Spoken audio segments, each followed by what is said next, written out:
வெற்றிவேல் முருகனுக்கு அரோகரா. புடலங்காய் பொரியல், எண்ணெய் கத்திரிக்காய், முருங்கைக்காய் போட்டு குழம்பு, புளி இல்லாத தக்காளி ரசம். ஒரு பேனில் கடுகு, உளுத்தம்பருப்பு, கருவேப்பிலை, காயம், 4 பச்சை மிளகா, 1/2 கிலோ புடலங்காய். இதில் மஞ்சள் பொடியும் உப்பும் போட்டு லேசாக தண்ணியை ஸ்ப்ரிங்கிள் பண்ணி மூடி வச்சு சிம்மில் வச்சா அது வெந்துடும். இன்னொரு பேனில் கத்திரிக்காயை அப்படி 4 நாளாக ஸ்லிட் பண்ணி உப்பு, மஞ்சத்தூள் போட்டு 1 டீஸ்பூன் எண்ணெயில் மூடி வச்சு வேக வைக்கிறோம். குழம்புக்கு 2 டீஸ்பூன் பச்சரிசி, 1 டீஸ்பூன் மிளகு, 1 டீஸ்பூன் சீரகம், 3 டீஸ்பூன் தேங்காய், 2 மிளகா வத்தல், 2 சின்ன வெங்காயம் தோல் உரித்தது. இது அத்தனையும் வெண்ணெயை அரைச்சி எடுத்துன்னு வந்துடணும்.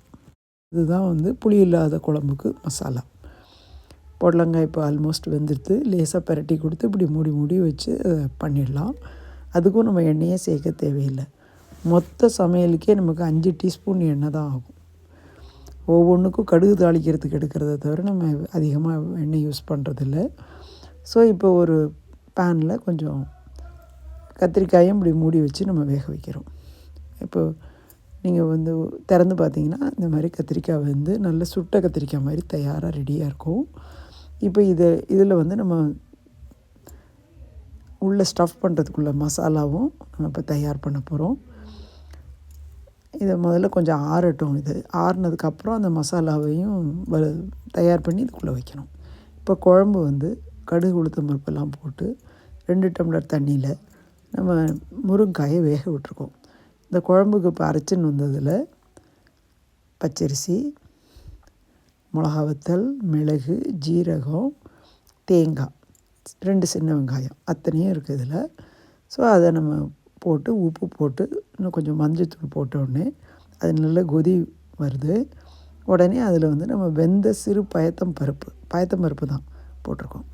இது இந்த தேங்காய், சீரகம், 2 சின்ன வெங்காயம் வச்சு அரைச்சின்னு வந்திருக்கோம். 4 டேபிள் ஸ்பூன் தேங்காய் இருக்குது இதில். அரைச்சின்னு வந்தது எண்ணெய் கத்திரிக்காய்க்கு ஸ்டஃப் பண்ணுறதுக்கு. இதில் உப்பு, மஞ்சள் பொடி, காரப்பொடி, காயப்பொடி அத்தனையும் சேர்த்து நல்லா மிக்ஸ் பண்ணிக்கிறோம். இந்த மிக்ஸ் பண்ணதை அப்படியே நம்ம ஸ்டஃப் பண்ணாமல் இதையும் நம்ம அடுப்பில் சாட்டே பண்ணிக்கலாம். இதில் கொஞ்சம் பருப்பும் சேர்த்துக்கிட்டோம், அப்போ டேஸ்ட் நல்லாயிருக்கும்ன்ட்டு. ஸோ இந்த மசாலாவை இப்போ நம்ம வெறும் அந்த கத்திரிக்காய் எடுத்து அந்த பேன்லேயே இதை சாட்டே பண்ணி அதை தயார். இப்போ கத்திரிக்காயும் ரெடியாக இருக்குது, ஸ்டஃப்பும் ரெடியாக இருக்குது. அது ஆறுற வரைக்குள்ளே நம்ம ரசம் வச்சிடலாம். இது கடுகு, உளுத்தம் பருப்பெல்லாம் தாளித்து 2 டம்ளர் தண்ணீர் விட்டுருக்கேன். அதில் அது கொதிக்கட்டும். இப்போ இந்த மசாலா சாட்டே பண்ணதை இதில் வச்சு நம்ம பண்ணணும். ரசத்துக்கு உப்பு, மஞ்சள் பொடி, 2 டீஸ்பூன் ரசப்பொடி, 2 தக்காளி கட் பண்ணி போட்டிருக்கோம். அது கொதித்து வந்ததுன்னா ரசம் ரெடி ஆகிடும். இப்போ இந்த மசாலாவும் கத்திரிக்காயும் ரெடியாக இருக்குது. ஆறிடுத்து. இப்போ அதுக்குள்ளே நல்லா வச்சு நம்ம அழகாக ஸ்டஃப் பண்ணி இப்படி பொத்தி அமைக்கிட்டோம்னாக்கா இது ஆல்ரெடி வெந்த மாதிரி தான் எல்லாமே. ஆனால் கூட நம்ம ஒரு நிமிஷம் அதை நல்ல பேனில் வச்சு சுட வச்சிட்டோம்னாக்கா 1 ஹவரில் இந்த 4 இதுவுமே நம்ம தயார் பண்ணிட்டோம். 1 தக்காளி ரசம், நல்ல சுட சுட ஒரு எண்ணெய் கத்திரிக்காய், இதுவும் நம்ம அந்த பேனில் ஒரு ஃபியூ மினிட்ஸ் போட்டு அது நல்லா மெர்ஜ் ஆகிற வரைக்கும் வச்சுட்டு உடனே அதை ஆஃப் பண்ணிட்டோம். புடலங்காய் கறி அதுவும் தயாராகிடுது. நம்மளோட ரசம், தக்காளி ரசமும் தயாராக இருக்குது. அவசியம் செய்து பாருங்கள்.